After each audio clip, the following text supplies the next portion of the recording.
Hola, soy Giuseppe Caputo y me alegra mucho darles la bienvenida a esta charla de Primeras Impresiones, un programa organizado por la BLA, la Biblioteca Luis Ángel Arango e IDARTES.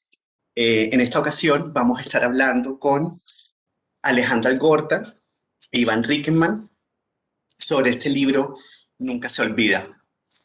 En este libro nos encontramos con una imagen muy poderosa. Está entre lo realista y lo fantástico, o entre lo realista y lo surrealista. Y es la de un niño que se llama Fabio, que es buenísimo montando bicicleta, tan veloz que parece un niño bicicleta, según escribe Alejandra. Un híbrido ya no de humano y animal, como lo es el centauro, sino un híbrido de humano y máquina. Y a este niño que casi no camina, sino que pedalea y que vive en permanente movimiento, que poco toca el suelo, de repente, muy sorpresivamente, se le olvida montar bicicleta.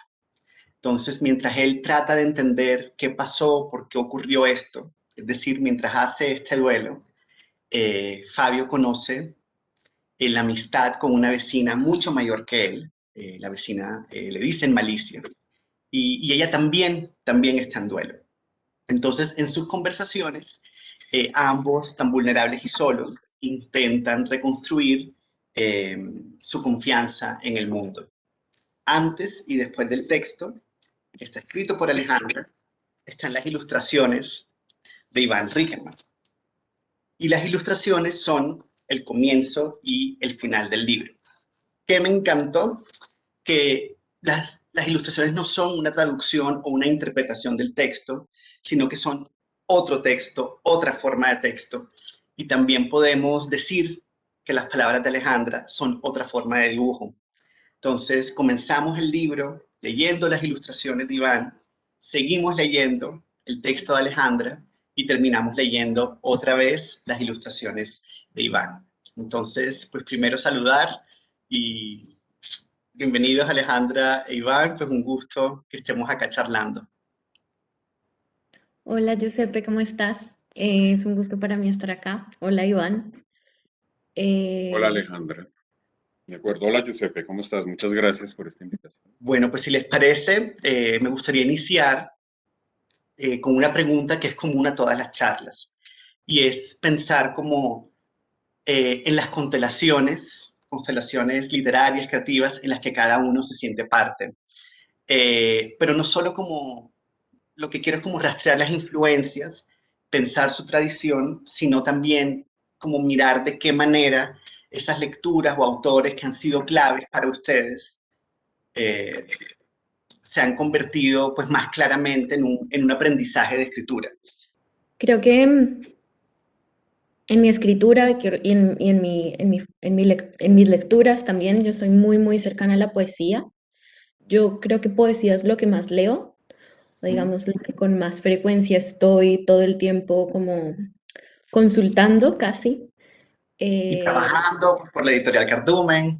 que tengo una editorial de poesía así, como sumergiéndome a la profundidad de ciertos poemas.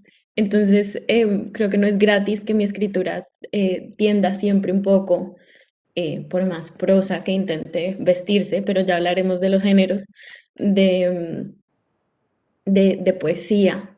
El más consciente creo que es Fabio Moravito para este libro, porque creo que él también está en un punto híbrido y en un punto medio y gris también entre la poesía y la narrativa. Y creo que también es como una cosa de que el hábitat del libro sí es la poesía y el asombro, y como la poesía desde la infancia. Creo que la mirada infantil, si la podemos llamar, o la mirada del asombro, la mirada de las primeras veces es una mirada muy poética. Y creo que ese es el universo de este libro en particular y tal vez de lo que he venido escribiendo en los últimos años. Y bueno, Iván, quisiera preguntarte a ti qué constelación de artistas, dibujantes, ilustradores han sido fundamentales para ti, cómo te ubicas.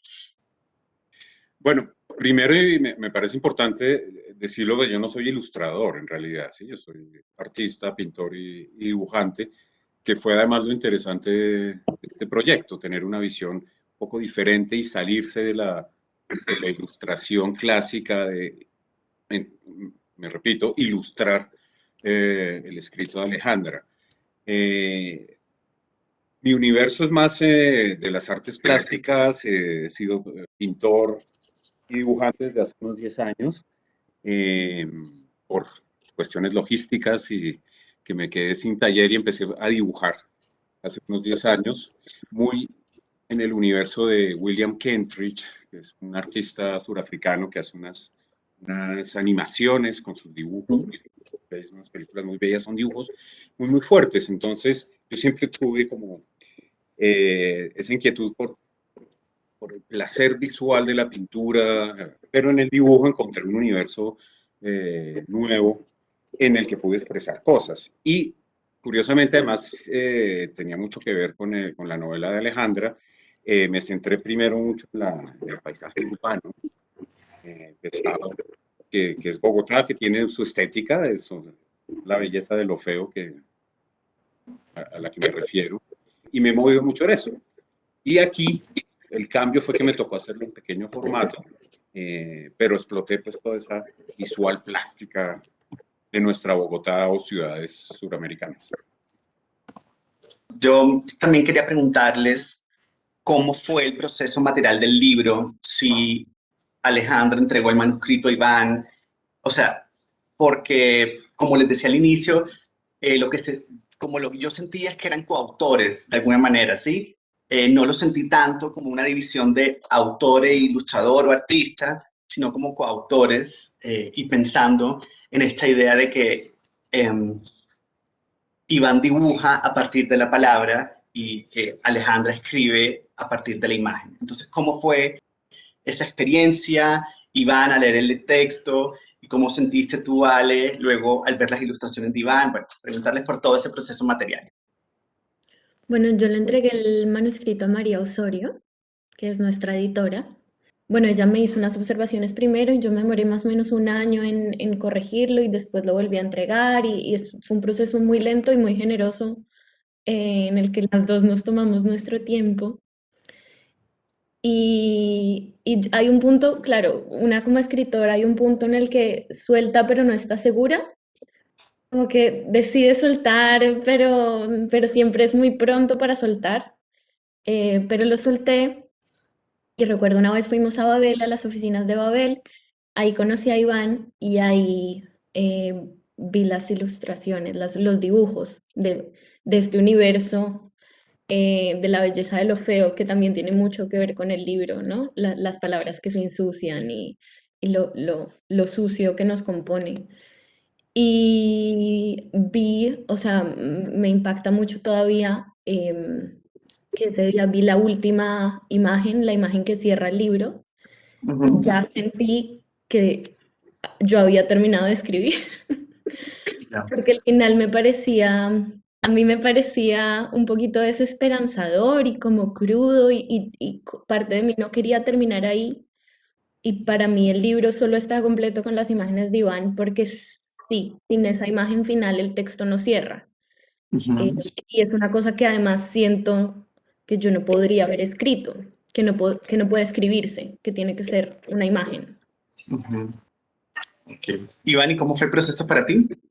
Sí, fue ese año del que habla Alejandra es clave porque sí se dio y también me dio a mí la oportunidad de cambiar.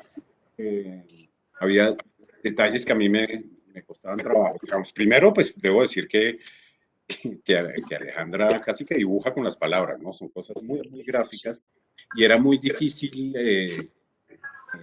salirse de la ilustración clásica. Yo tenía ganas de dibujar a Fabio, sí, hacer un poco de cosas que eran muy, muy ligados a la ilustración clásica. María me retuvo también, y me dijo, no, vamos a tratar de hacer como un antes y un después de la historia. O sea, había pequeños detalles que se pulieron ese año, por ejemplo, el nombre de la ciudad. Para mí, el nombre que le había puesto Alejandra al principio me hacía pensar en Tierra Caliente y no lograba como visualizar Bogotá, pero eso se fue corrigiendo durante ese año. Hubo muchos dibujos descartados justamente porque se ligaban mucho a la historia y decidimos pues contar ese antes y ese después.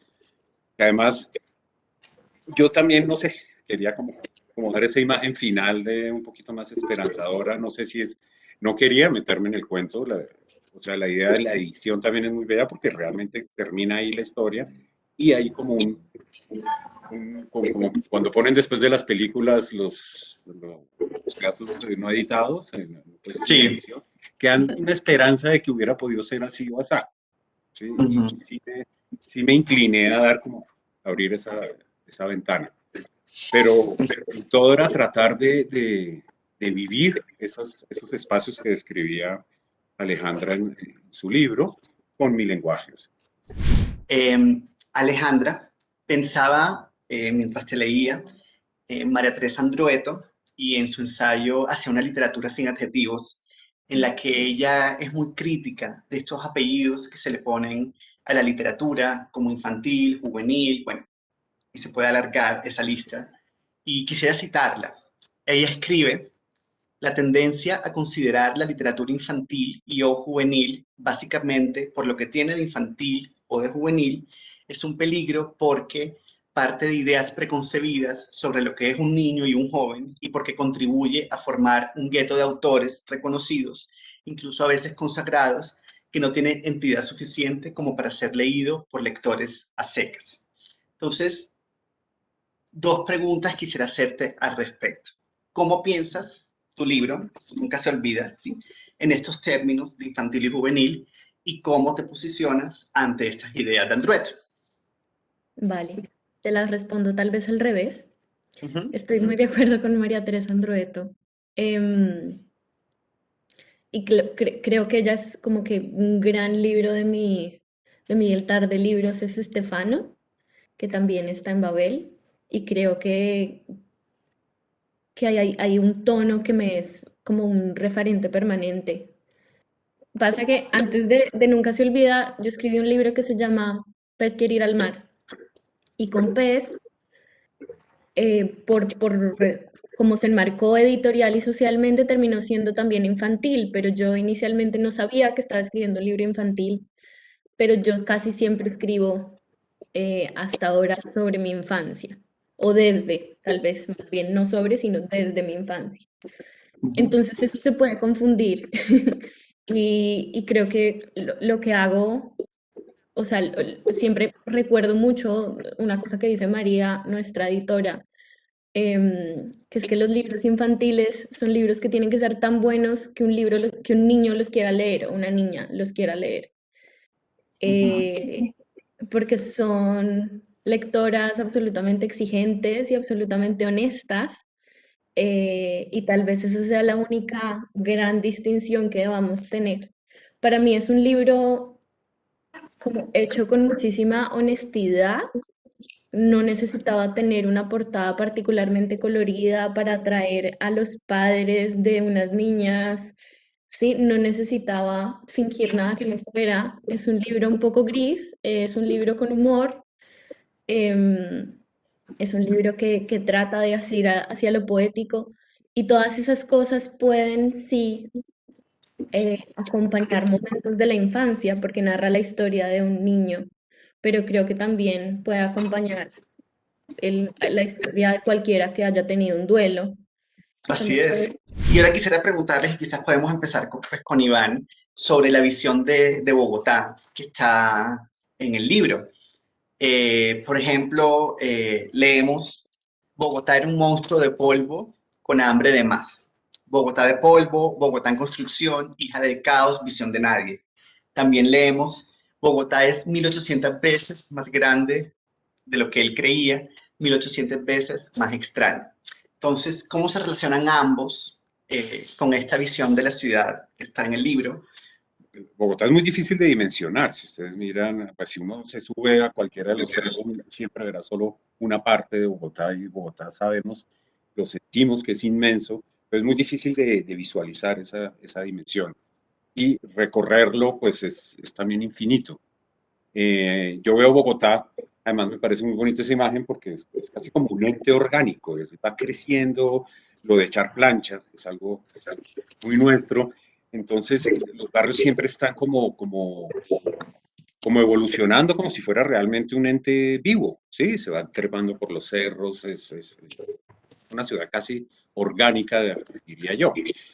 Y esto además coincidió, yo hice una serie larga de dibujos sobre Bogotá, de recorridos a pie y eso. Entonces, Bogotá tiene eso, es como yo lo veo como un ente orgánico que crece, que se va moviendo entre un desorden controlado y descontrolado. Extraña.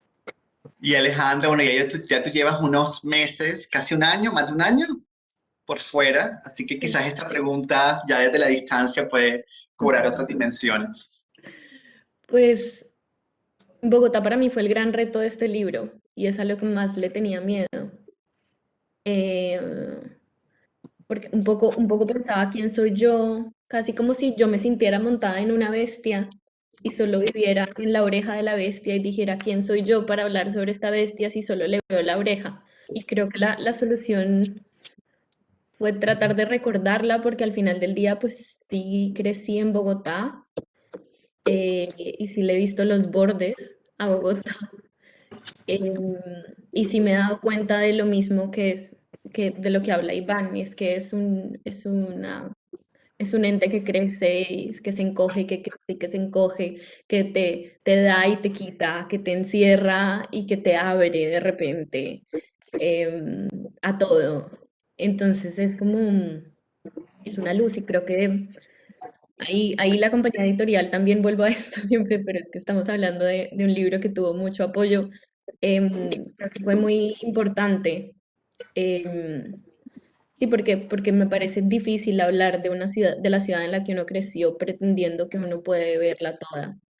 Eh, pero creo que no nos equivocamos al decir que es una cosa viva. Totalmente. Es que una palabra clave para mí del libro es movimiento, no solo de los personajes, del padre, de Fabio, sino la ciudad también se siente en un permanente movimiento, no solo rizomático, digamos, sino también vertical. Sí. Y que creo que ahí está también, ahí hay una metáfora muy potente del orden social de Bogotá, sí. Bueno, yo tengo ahora una pregunta para Alejandra y es sobre el duelo, que ya también lo hemos mencionado, pero quisiera que habláramos como más claramente sobre el duelo. Y es que ambos personajes, o sea, protagonistas, Fabio y Malicia, están pasando por un duelo. Fabio olvidó montar bicicleta, mientras que Malicia perdió a su pareja, entonces está aprendiendo a vivir sin él. Y de alguna manera su amistad es un diálogo de duelos. Entonces, preguntarte muy sencillamente, Alejandra, si siempre pensaste en este libro como una escritura del duelo. Yo quería hablar de la muerte o terminé hablando de la muerte como una cosa que se empieza desde muy temprano, como que empezamos a darnos cuenta de que en cada cosa nos estamos muriendo y en cada cosa tenemos un pequeño duelo y si nos quedamos en esos pequeños duelos, em, pues no nos damos cuenta de que eso es la vida, irnos muriendo. Creo que tanto Alicia, mamá Alicia, como Fabio se encuentran porque los dos están buscando conexión, porque esos olvidos y esos duelos los separaron de su ego, los separaron de lo que más querían, los separaron y entonces ellos quieren unirse al mundo y lo que encuentran es encontrar que a todos nos vamos muriendo de a pocos. Entonces creo que lo que buscan en contra del duelo y en contra de la muerte es la conexión. Bueno, también quisiera preguntarte, bueno, ya habíamos hablado de cómo la tuya es poesía en prosa. Sin embargo, hay un momento en el texto que la prosa se rompe y llegan los versos, llega el encabalgamiento. Quiero mostrar ese momento de ruptura en el texto, de ruptura no solo de la prosa, sino pues de la forma misma del libro. Y esto ocurre cuando estás narrando, cuando Fabio está contando un sueño. Entonces, preguntarte por esa decisión. Es muy curioso porque pues lo que yo le llamaba el poema del sueño, que es esta parte, fue lo primero que escribí. Lo escribí mucho antes de que Fabio existiera como idea. Y el sueño, digamos que lo que está entre esos fragmentos fue lo último que escribí del libro. Yo tenía este poema, esta idea de poema que sentía como una cosa muy flotante y que era una cosa que yo quería que se pudiera leer de arriba hacia abajo y de abajo hacia arriba, como las montañas y los ríos, porque es un poema, si se puede decir, de una persona que sube una montaña para llegar al mar, para bajar por el río. Uh-huh.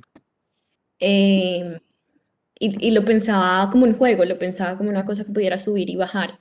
Y luego cuando estaba escribiendo este sueño, que es un sueño esencialmente sobre el miedo y sobre el universo interno del protagonista, de Fabio, em, me pareció que por fin podía rescatar eso y que tenía todo que ver con absolutamente todo. Es como fue como un gran hallazgo, pero que también lo necesitaba porque necesitaba volver la prosa un sueño. Y siento que los sueños no se pueden escribir en prosa, no, son muy plásticos, creo que los de todos, pero los míos también funcionan con unas líneas temporales que no tienen sentido, las cosas son una cosa y a la vez otra. Entonces, creo que la presencia de ese poema y que además se va desvaneciendo y que yo puse, digamos que empieza a aparecer a lo largo del sueño para que se pueda leer, para que sea leído necesariamente de arriba hacia abajo y de abajo hacia arriba, como si fuera una montaña. Era para volver el sueño un sueño, para que no fuera un sueño recordado, sino para que el lector o la lectora habitaran el sueño mientras lo leían. Bueno, quiero darle las gracias a los dos por esta conversación. Y para despedirnos me gustaría pedirle a Alejandra si puede leer un fragmento del libro. Claro que sí, y gracias por invitarnos. Voy a leer el sueño, ya que estamos, que nunca lo he leído, creo. Fabio sueña. Sueña que se agarra a la corteza de un árbol altísimo, infinito. No tiene raíz ni copa, solo un tronco enorme que atraviesa todo. Una fila de 10 hombres trepa el árbol frente a él. Ellos se agarran de las ramas del árbol, moviéndose con rapidez, como si los palos fueran escaleras.